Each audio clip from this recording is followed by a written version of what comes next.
Brought to you by Agilus Diagnostics.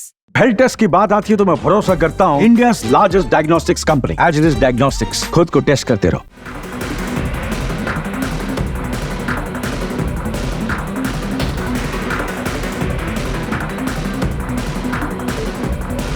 बड़ा संकट तभी आता है जब पड़ोसी कमजोर हो जाए।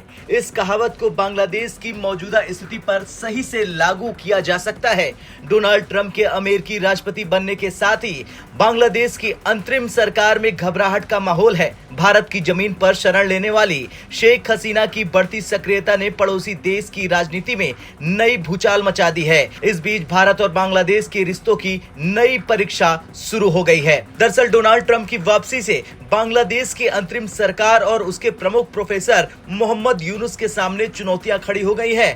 ट्रंप ने चुनाव प्रचार के दौरान बांग्लादेश में हो रहे हिंदू अल्पसंख्यकों के खिलाफ अत्याचारों को लेकर कड़ा रुख अपनाया है। ट्रंप ने चुनाव प्रचार के दौरान बांग्लादेश में हो रहे हिंदू अल्पसंख्यकों के खिलाफ अत्याचारों को लेकर कड़ा रुख अपनाया था। उनकी जीत के बाद बांग्लादेश में सत्ता संतुलन बिगड़ने की आशंका जाहिर की जा रही है। शेख हसीना जो इस वक्त भारत में मौजूद हैं, लगातार बांग्लादेश की सरकार के खिलाफ राजनीतिक बयान जारी कर रही हैं। उनकी इन टिप्पणियों से बांग्लादेश की अंतरिम सरकार असहज महसूस कर रही है और उसने भारत से औपचारिक रूप से अपील की है कि वो शेख हसीना को ऐसी राजनीतिक गतिविधियों से रोके।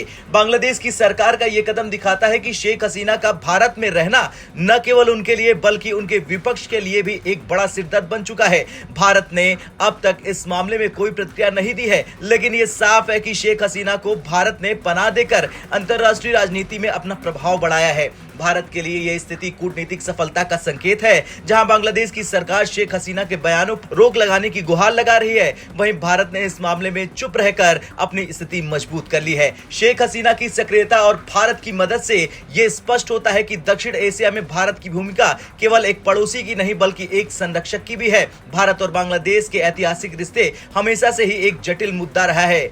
1971 के युद्ध से लेकर आज तक दोनों देशों के बीच सहयोग और संघर्ष की कहानी चलती आई है। शेख हसीना की स्थिति और उनकी राजनीतिक टिप्पणियां इस रिश्ते की एक नई कड़ी है। खैर, मोदी सरकार के लिए ये एक महत्वपूर्ण कूटनीतिक अवसर है। अगर भारत शेख हसीना पर राजनीतिक बयानबाजी रोकने का दबाव डालता है तो इससे बांग्लादेश के साथ संबंध सुधरने में मदद मिल सकती है। लेकिन दूसरी ओर शेख हसीना का समर्थन करके भारत दक्षिण एशिया में अपनी शक्ति और प्रभाव को और मजबूत कर सकता है। आपका क्या मानना है? क्या भारत को शेख हसीना को राजनीतिक बयान देने से रोकना चाहिए या उन्हें अपनी बात कहने की आजादी मिलनी चाहिए? आपकी राय कमेंट कर जरूर बताएं। ब्यूरो रिपोर्ट, भारत तक।